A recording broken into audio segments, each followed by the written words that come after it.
오늘은 2021년 맥주 감사 주일입니다. 성경에 나타나는 맥주절을 유래한 것으로 교회에서 7월 첫째 주일 1월부터 6월까지 한 해의 절반을 하나님께서 우리에게 베푸신 은혜를 기억하고 하나님의 은혜에 감사하며 그렇게 지내는 절기입니다. 교회에서 지키는 이 절기는 보통 설이나 추석과 같은 명절과 비교를 해볼 수 있습니다. 보통 명절이 되면 어떻게 합니까? 음식을 준비하고 가족 친지들을 다 함께 모아서 그렇게 잔치를 벌이며 명절을 지킵니다. 마찬가지로 예수만교회도 가족 친지 우리 가까운 사람들을 초청해서 함께 예배드리고 함께 또 음식도 나누고 잔치를 벌여야 하는데 코로나라는 특수한 상황 때문에 함께 음식을 나누고 잔치를 벌일 수는 없기 때문에 대신 어떤 맛있는 음식보다 더 귀한 말씀의 잔치를 준비를 하고 여러분을 초청을 했습니다.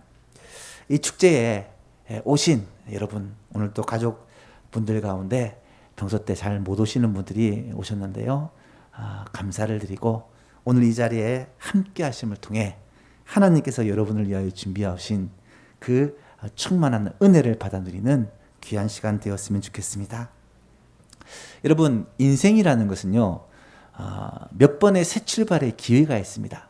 인생의 첫 번째 출발은 어떤 부모 밑에서 태어나느냐 하는 것이죠. 이 새 출발은 항상 만남과 연관이 되어 있더라고요. 누구를 만나느냐라는 것이 매우 중요합니다. 요즘에 흔히 금수저다, 은수저다, 흑수저다, 다이아몬드수도 나오더라고요. 어떤 부모를 만나느냐에 따라서 그 사람이 인생이 많이 결정이 된다라는 의미를 가지는 단어들이죠. 사실 부모님이 누구냐가 중요하긴 한 것 같더라고요. 그런데 살다 보면 또 여러 가지 만남을 갖게 됩니다. 예를 들면 학창 시절에 어떤 선생님을 만나느냐, 또 어떤 친구들을 만나느냐가 굉장히 중요합니다. 좋은 선생님을 통해서 인생의 방향과 목적을 발견하고 또 공부에 흥미를 가지고 그렇게 젊은 시절을 낭비하지 않는 사람들이 많습니다. 또 실패한 사람들, 방황하는 사람들이 흔히 하는 말, 내가 젊을 때 친구를 잘못 만나가지고 지금 이렇다, 이런 얘기를 참 많이 하잖아요. 어떤 친구를 만나느냐 하는 것도 인생에서 매우 중요한 부분인 것 같아요. 만남 중에 가장 중요한 것은 사실 배우자와의 만남이 아닐까. 어떤 남편을 만나고 아내를 만나고 하는 것이 매우 중요합니다. 어떤 사람과 만나서 가정을 세우고 또 자녀들을 낳고 그렇게 가정을 꾸려가는 것, 이것이 우리 인생에서 매우 중요한 부분이라고 말할 수 있습니다.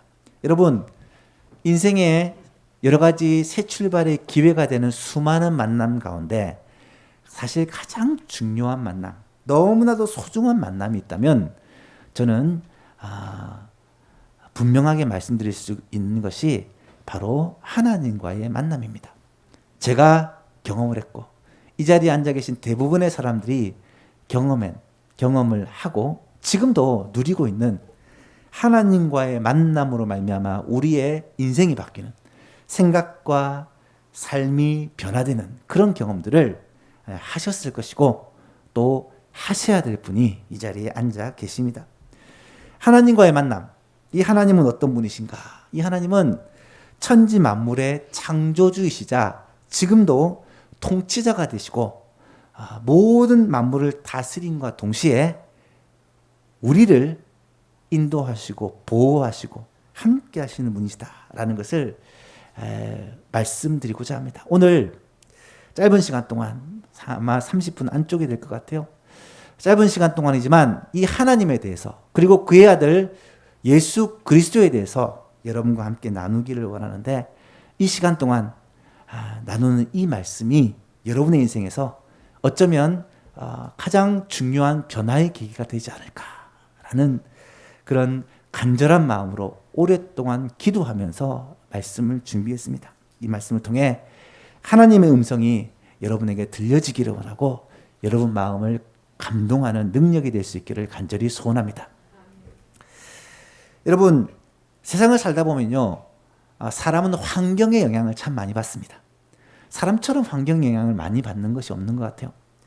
그런데 좋은 환경에도 영향을 받지만 특히 좋지 않은 환경에 더 많은 영향을 받는 것 같습니다. 살아가면서 나도 모르게 부정적인 영향력들이 우리의 삶에, 우리의 가치관에, 우리의 인생에 영향을 미치게 됩니다. 대표적인 것이 상처와 아픔들, 또 욕심과 죄, 그리고 세상의 타락한 문화와 더러운 그런 영향력들이 우리들에게 영향을 준다라는 것을 우리는 알고 있습니다. 참 이상한 것은 정작 자기 자신은 그렇게 변해가면서도 잘 모른다는 거예요. 오히려 옆에 있는 사람들이, 가족들이, 친한 사람들은 제가 요즘 변한다, 좀 안 좋아지는 것 같다 라고 생각하지만 정작 자기 자신은 그렇게 변해가는지를 모르고 점점 타락해져 가는 것을 보게 됩니다. 내가 왜 모를까? 이유는 이것이 너무 익숙하기 때문이에요. 우리의 삶에 이런 상처와 아픔, 죄, 욕심, 그리고 타락한 세상의 문화들이 너무 익숙하다 보니까 자기도 모르게 내 마음에 상처가 생기고 또 삶의 변화가 나타나도 인지하지 못하고 그냥 그렇게 흘러가게 되는 것 같습니다. 여러분, 이런 질병이 성경에 나타나는데 저는 그 질병을 나병, 오늘 본문에 나타난 나병이라고 생각을 합니다. 왜냐하면 이 나병이라는 것은 자신이 인지하지 못하는 가운데 자신의 몸과 마음이 죽어가는데 그것을 모른 채 그렇게 점점 피폐해져 가는 병이기 때문입니다. 성경에서 말하는 나병, 오늘날로 얘기하면 한센병이라고 합니다. 이 병이 과연 어떤 병일까? 지금은요, 치료약이 개발되고 완치가 가능한 병으로 그렇게 알려져 있지만 예수님 당시만 해도 이 나병은 불치의 병에 가까운, 그리고 아주 심각한 질병으로 여겨졌습니다. 나병에는 몇 가지 뚜렷한 특징들이 있는데요. 첫 번째가 나병은 매우 징그러운 병이라는 거예요. 나병은 피부병의 일종이라서 나병에 걸리면 피부가 마치 생선 비늘처럼 그렇게 두들두들하게 일어난다고 합니다. 얼마나 징그러운지 몰라요? 뿐만 아니라 이 나병은 더 무서운 것이 사람을 무감각하게 만들어버립니다. 나병은 겉모습뿐 아니라 우리의 신경 조직을 파괴하기 시작하는데, 신경 조직을 파괴하다 보니까 이 몸의 세포들, 조직들을 서로 붙잡아주던 이런 신경들이 다 풀려가지고 시간이 지나면서 몸의 일부분이 떨어져 나가는 경우가 허다하게 일어납니다. 여러분 한번 상상해 보십시오. 자고 일어났는데 갑자기 손가락 한 마디가 없어져 버렸어요. 얼마 지나니까 코가 힘을 잃고 문드러져 버립니다. 여러분, 이런 일들이 나병의 증상들인데 더욱 안타까운 것은 그렇게 몸이 그렇게 소멸되어 가는데 아프지 않다는 거예요. 고통이 없다는 것입니다. 사람의 눈꺼풀은 몇 초에 한 번씩 이렇게 정기적으로 깜빡입니다. 이 눈꺼풀이 깜빡이하지만 이 눈 안면의 안구의 습기를 보존하고 그래서 볼 수가 있는데, 눈 깜빡이는 것, 이 신경조차도 마비시켜버리기 때문에 나병에 걸리면 이 깜빡임을 억지로 하지 않으면 얼마 지나지 않아 시력도 잃어버리게 된다고 합니다. 이런 이야기를 들었습니다. 1살 된 아이가 나병에 걸렸어요. 한센병에 걸렸습니다. 아이가 병이 있어서 엄마는 한시도 이 아이를 놓지 못하고 늘 돌보고 있습니다. 밖에서 주방에서 일을 하고 있는데 방에서 갑자기 아기가 까르르 넘어가는 소리가 들립니다. 그렇게 잘 웃는 애기가 아닌데 무슨 일일까 궁금해서 문을 열어봤는데 까무러치는 줄 알았어요. 아이가 온 방을 피바다로 만들어 놓은 거예요. 무슨 일이 일어났냐면 이빨이 이가 나기 시작하니까 가려운 거예요. 그래서 뭔가 막 물다가 손가락을 깨물은 거예요. 손가락을 깨물었는데 피가 납니다. 아프지는 않습니다. 피가 나는 게 너무 신기해가지고 이 피를 가지고 이불과 방바닥과 벽을 바르고 다니면서 그게 재밌어가지고 까르르거든요. 아픔을 느껴야 정상인데 아픔을 느끼지 못하니까 자기가 망가지면서도 망가지는 것을 알지 못하는 거예요. 얼마나 비극입니까? 어떤 나병 환자가 이런 시를 썼다고 합니다. 오늘 아침 일어나 보니 새끼 발가락이 떨어져 나갔다. 나는 그 발가락을 손에 잡고 눈물을 흘리고 싶었지만 눈물마저도 나지 않았다. 여러분, 이것이 나병 환자들의 아픔이라고 합니다. 더욱더 문제는 나병이 전염병이라는 거예요. 요즘에 전염병 때문에 너무 많은 사람들이 고통을 당하고 있는데요. 이 나병도 다른 사람에게 전염이 된다고 해요. 그래서 성경시대에는 이 나병에 걸린 사람은 사람들이 모여있는 곳에 같이 살 수 없습니다. 가족들도 떠나야 했고 고향도 다 떠나서 혼자 산에서나 들에서 움막을 짓고 아니면 나병 환자끼리 모여서 집단촌을 이루어 그렇게 살아갑니다. 심지어 나병 환자가 길거리를 걸어가다가 정상적인 사람이 저기서 오면 환자는 반드시 자기가 나병 환자라는 것을 표시를 해야 됐고, 만약에 그 표시를 제대로 하지 않으면 정상적인 사람이 돌을 던져서 그 나병 환자에게 던져도 아무런 죄가 되지 않는 그런 시대였습니다. 그런데 이 끔찍한 나병이요, 놀랍게도 우리가 흔히 짓는 죄와 너무나도 닮아 있다는 것이 성경의 가르침이에요. 성경에서는 이 나병을 죄에다 비유하고요, 이 나병 환자를 죄에 익숙해져 버린 무감각한 사람에게 비유를 하고 있는 거예요. 왜냐하면 사람이 나병에 걸렸을 때랑 죄의 늪에 빠졌을 때 모습이 너무나도 비슷하기 때문입니다. 여러분, 어떤 면에서 비슷할까요? 첫 번째로 죄는 징그럽습니다. 역겨울 정도로 징그러운 게 죄입니다. 여러분, 죄는 참으로 끔찍합니다. 죄로 인해서 정상적인 사람이 얼마나 피폐해져 가고 얼마나 망가져 가는지 여러분 아실 것입니다. 사람이 죄 때문에 얼마나 그렇게 비참하게 바뀌는지를 깨달아야 합니다. 뉴스를 통해 가끔씩 범죄 그런 소식들을 듣다 보면, 아니 사람이 어떻게 저렇게 망가질 수가 있을까? 사람이 어떻게 저럴 수가 있을까 싶은데요. 그런 일들이 허다하게 일어나요. 죄가 사람을 점령하면 그런 일들이 일어난다는 거예요. 또한 죄는 우리를 무감각하게 만들어 버립니다. 불법 유흥업소에서 아르바이트를 하다가 붙잡힌 여고생이 경찰서에 붙잡혀서 경찰한테 신문을 받습니다. 아니 왜 이런 짓을 했느냐? 이게 불법인지 몰랐느냐? 그러니까 이 여학생이 하는 소리가 돈이 필요했어요. 돈이 왜 그렇게 필요한데? 남친은 남자친구를 말해요. 남친과 여행도 하고 선물도 사주려고요. 남친에게 선물을 사주고 여행을 하기 위해서 돈을 벌어야 되는데, 돈을 벌기 위해서 이런 것을 하는 것은 잘못되었다라고 생각하지를 않는 거예요. 여러분, 죄의 가장 큰 문제가 이것입니다. 죄를 짓고 있으면서 이 죄가 잘못되었다고 생각을 하지 않는 거예요. 처음에는 엄마의 지갑에서 1,000원짜리 한 장을 꺼내면서 손을 달달달 떱니다. 그런데 이것이 반복되면 나중에 10,000원짜리, 50,000원짜리, 다른 사람의 지갑을 훔쳐도 양심의 가책을 못 느끼는 거예요. 이게 무서운 거예요.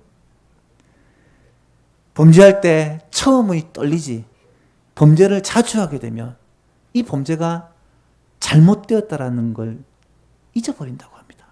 그래서 무서운 거죠. 어떤 사람이 잡혔는데 전과가 17번이다. 아니 사람이 어떻게 죄를 10몇 번씩 지을 수 있습니까?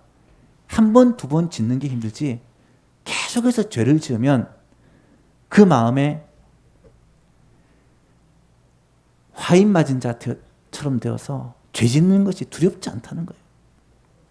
요즘 아이들이 참 좋아하는 노래나 춤, 뭐 유튜브라든지 게임과 같은 것, 이런 것들도 비슷한 것 같아요.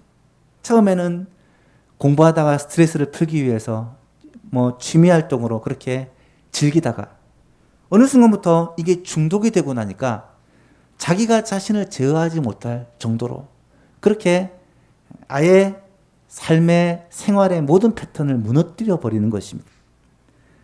점점 빠져들고 중독되다 보니까 나중에는 부작용이 있고 잘못되었다라는 것을 알아도 발을 빼지 못하는 경우가 얼마나 많은지 모릅니다.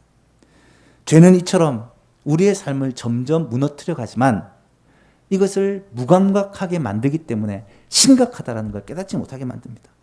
죄 가운데 살면서도 그것이 왜 문제인지조차 모르게 만들어버리고 마치 나병과 같이 우리의 삶이 무너지고 우리의 삶이 피폐해져 가고 심지어 우리의 양심이 굳어져 가고 삶이 망가져서 가족들과 이웃들에게 피해를 주고 살아도 이것이 문제다, 심각하다, 빨리 돌이켜야지 생각조차 갖지 못하게 만들어버리는 거예요. 그게 나병의 제일 큰 문제입니다. 또한 죄는 전염돼요. 나쁜 것은 꼭 다른 사람과 함께 공유합니다. 술 마시거나 이럴 때 혼자서 술 마시는 사람 잘 없잖아요. 사람들한테 모여서 그렇게 술을 배우고 마시다가 또 실수도 하고 또 죄도 짓고 그러지 않습니까? 담배도 마찬가지고요. 다 친구들한테 배웁니다. 안 좋은 것은 왜 그렇게 빨리 퍼지는지 모릅니다.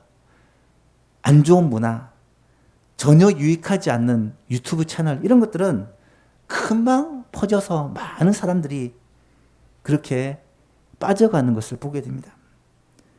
한 사람이 중독이 되거나 한 사람이 잘못에 빠지면 그 친구들이, 그 주위의 사람들이 다 같이 함께 빠져가는 것. 이것은 전염이라고 말할 수가 있죠. 특히 다른 사람에 대해서 비난하고 욕하고 중상모략하고 험담하고 원망하고 불평하는 이런 나쁜 행동들은 왜 그렇게 사람들에게 영향을 많이 미치는지 모르겠어요. 특히 요즘에는 온라인 시대이기 때문에 직접 만나서 대면해서 그런 것을 하지 못하더라도 다 이 인터넷상에서 험담하고 욕하고 중상모략하고 없는 것을 만들어내고 온갖 루머와 거짓말을 생산해내고 그러면서 사람들을 죽이고 마음을 상하게 하고 인생을 망치는 경우가 얼마나 많이 일어나는지 모릅니다. 그래서 성경은 죄를 나병에 비유하면서 죄는 바로 영적인 나병이다. 옛날 얘기로 하면 문둥병이다. 그렇게 말을 하는 거예요. 죄는 모든 사람들에게 결코 자유로울 수 없는 것이지만 이 죄가 매우 심각한 문제요, 매우 심각한 질병이라는 것을 우리는 깨달아야 합니다. 오늘 우리가 행복을 누리지 못하고 참된 평화와 안식을 누리지 못하는 이유가 바로 죄 때문이라는 것을 알아야 돼요. 영적인 나병 환자가 되어지면 자신이 망해가는지도 모르고 그렇게 멸망의 길을 걸어갈 수밖에 없다라는 것입니다. 여러분, 왜 예수님께서 2000년 전에 한 나병 환자를 고치신 사건을 성경에서 기록을 해놓았을까? 나병 환자를 고치신 것 이거 하나만이 아니에요. 성경에 너무 많이 나타나요. 왜 나병 환자를 고치신 이 사건을 성경에 이렇게 많이 기록할까?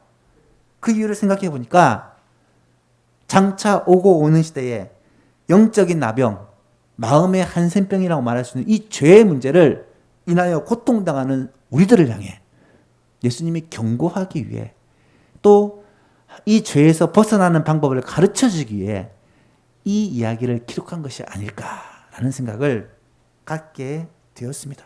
여러분 어떻습니까? 혹시 여러분 가운데 영적인 나병을 앓고 계신 분은 없습니까? 내 삶 속에서 변하지 않는, 내가 원하지 않는 그런 징그러운 모습들, 참 추한 모습들이 있지만 그것으로 가득하지만 내가 어떻게 해볼 수 없는 사람은 없으십니까? 내 몸도 마음도 삶도 점점 망가져가고 타락해가는데 그것에 대해서 아파하고 그것에 대해서 안타까워하는 마음조차 이제 사라져버린 그런 분은 계시지 않습니까? 제가 늘 청년들을 만날 때 10대에는 꿈을 꾸고 20대에는 준비를 해서 30대가 되면 쓰임받는 인생이 되어야 됩니다. 맞죠? 그런데 어떻습니까? 오늘날 많은 젊은이들이 10대에는 웃음을 잃어버리고 20대에는 삶의 의미를 잃어버리고 30대가 되면 살아갈 이유를 모르니까 어떻게 죽을까? 이런 생각을 하고 있더라는 거예요. 매일 반복되는 죄와 매일 반복되는 그런 안타까운 삶 때문에 돌파구를 찾지 못하고 그렇게 살아가는 사람들이 세상에는 얼마나 많은지 모릅니다. 아까 제가 말씀드렸죠. 오늘 아침 일어나 보니 새끼 발가락이 떨어져 나갔다. 나는 그 발가락을 손에 들고 눈물을 흘리고 싶었지만 더 이상 눈물도 나오지 않는다. 여러분, 이 모습이 오늘날 이 시대를 살아가고 있는 많은 사람의 영적인 현 주소라는 것을 우리가 알아야 합니다. 혹시 이 자리에 여러분 가운데는 이런 분이 계시지 않습니까? 그렇다면 오늘 말씀을 통해 이런 영적인 나병, 죄의 문제를 어떻게 해야 고침받을 수 있는지에 대해서 그 방법을 찾아보았으면 좋겠습니다. 간단하게 세 가지로 살펴보았으면 좋겠는데요. 첫 번째는 예수님께로 나와야 됩니다. 예수님께로 나와야 됩니다. 1, 2절 말씀을 보십시오. 예수께서 산에서 내려오시니 수많은 무리가 따르니라.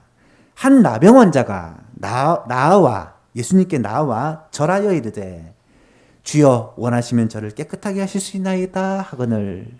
여러분, 예수님께서 산에서 내려오셔서 많은 무리들이 예수님을 둘러싸고 있는데 한 나병 환자가 그 예수님께로 나아갑니다. 많은 사람이 둘러싸여 있는 상황에서 나가려면 사람들 사이를 헤치고 예수님께로 나아갈 수밖에 없었을 것입니다. 말씀드렸죠? 나병 환자가 사람들 사이를 헤치고 예수님께로 나가는 것은요, 결코 쉬운 일이 아닙니다.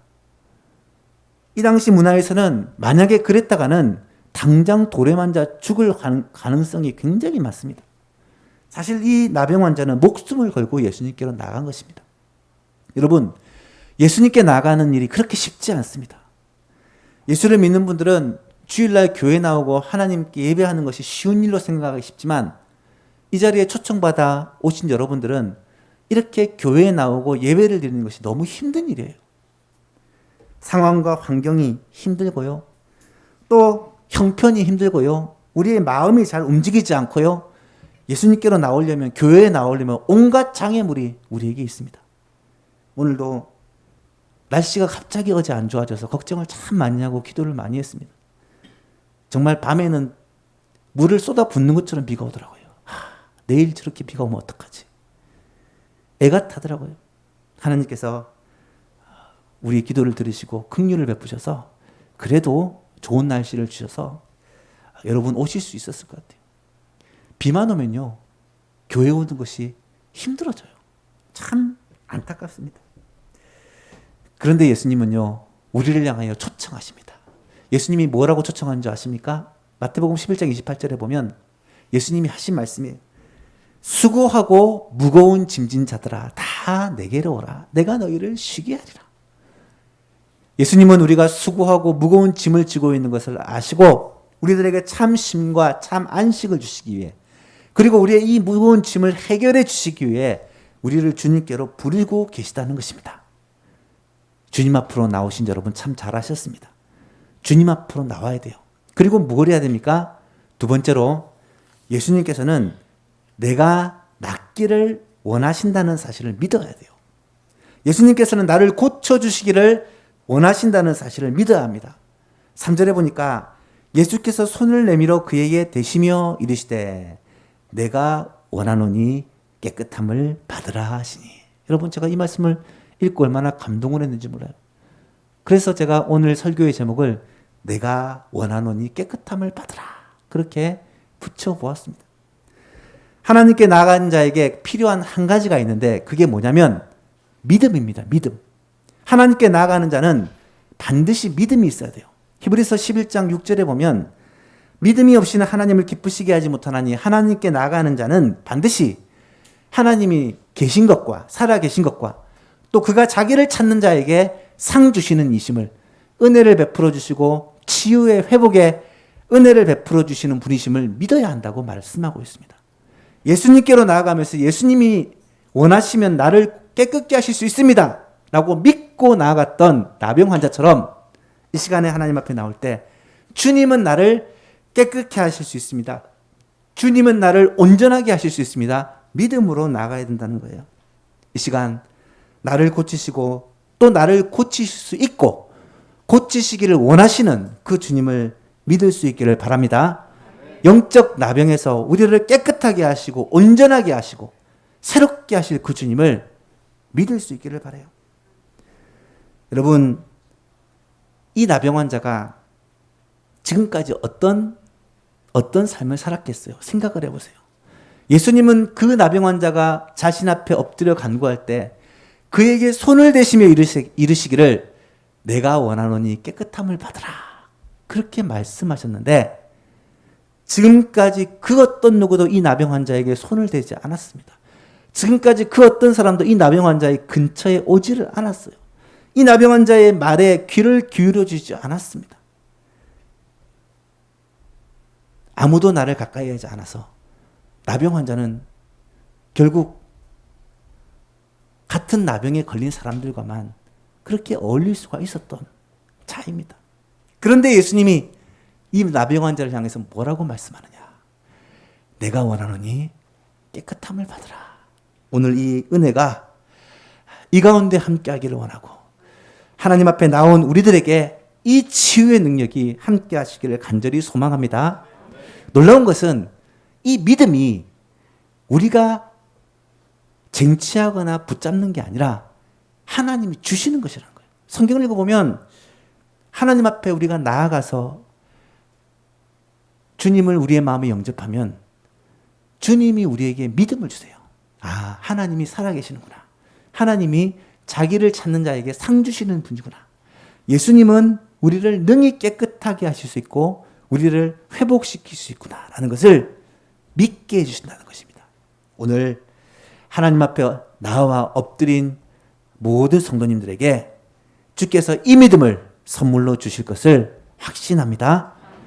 마지막 세 번째로 이제 우리는 주님이 내미시는 그 손을 붙잡아야 돼요. 우리 주님은 말뿐만이 아니라 친히 삶으로 우리의 삶에 하나님의 능력으로 변화를 시켜 주시는 분이세요. 3절을 다시 보시면 예수께서 손을 내밀어 그에게 대시며 이르시되 내가 원하노니 깨끗함을 받으라 하시니 즉시 그의 나병이 깨끗하여졌더라. 여러분, 이 나병 환자가 이 나병 때문에 지금까지 겪었던 고통과 아픔과 그 절망과 외로움이 얼마나 많았겠습니까? 그런데 주님이 내가 원하노니 깨끗함을 받으라 한마디에 그 모든 나병이 깨끗하게 나아버린 거예요. 이 자리에 나오신 여러분들, 특별히 가족, 친지들의 초청을 받아 나오신 여러분들, 주님은 지금도 우리를 향해 손을 대시며 말씀하시기를 내가 원하노니 깨끗함을 받으라. 그렇게 말씀하시고 그 말씀을 믿음으로 받는 즉시 우리에게는 깨끗하게 되어지는 모든 이 영적 나병이 치유하고 깨끗함을 받는 놀라운 역사가 일어나게 될 것입니다. 오늘 이것을 위해서 여러분을 주님께서 이곳에 부르셨고 우리가 하나님 예수 그리스도가 어떤 분이신지를 우리에게 가르쳐 주세요. 마지막으로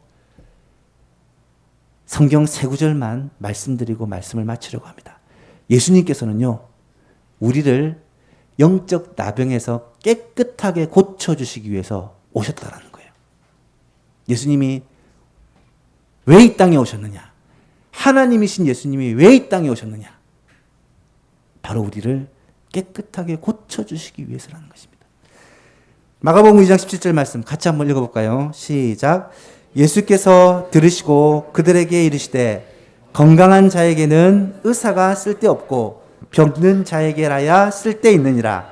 나는 의인을 부르러 온 것이 아니요 죄인을 부르러 왔노라 하시니라. 아멘. 마가복음 10장 45절에서도 주님은 말씀하십니다. 같이 읽어볼까요? 인자가 온 것은 섬김을 받으려 함이 아니라 도리어 섬기려 하고 자기 목숨을 많은 사람의 대속물로 주려 함이니라. 아멘. 예수님은 우리가 이 죄의 문제, 이 영적 나병의 문제로 고통당하는 것을 고치시기 위해 예수님 스스로가 그 죄를 다 지시고 대신 십자가에서 죽어주신 거예요. 대속의 죽음을 죽어주신 것입니다. 마지막 요한복음 10장 10절 말씀 같이 읽어볼까요? 도둑이 오는 것은 도둑질하고 죽이고 멸망시키려는 것뿐이요 내가 온 것은 양으로 생명을 얻게 하고 더 풍성히 얻게 하려는 것이다. 아멘. 여러분, 도둑질하고 죽이고 멸망시키려는 것이 이 세상의 권세 잡은 사탄의 목적이고 죄의 권세입니다. 하지만 예수님은 우리에게 영원한 생명을 주시고 풍성한 삶을 주시기 위해 오셨고요. 이 죄의 모든 질병, 문제로부터 해방시키기 위해 오셨다는 사실을 우리가 꼭 기억해야 됩니다. 오늘 이 말씀을 붙들고 같이 하나님의 이 말씀을 우리에게 주시는 음성으로 붙들기를 원합니다. 내가 원하노니 깨끗함을 받으라. 내가 원하노니 깨끗함을 받으라. 나병 환자를 향해 손을 대시고 말씀하신 그 말씀이 오늘 우리를 향해 주시는 주님의 음성임을 붙잡고 우리의 손을 내밀어 주님의 그 손을 붙잡고 우리가 예수 그리스도를 나의 구주, 나의 주님으로 영접하고 모시고 살아가는 귀한 성도님 될 수 있기를 주님의 이름으로 축복합니다.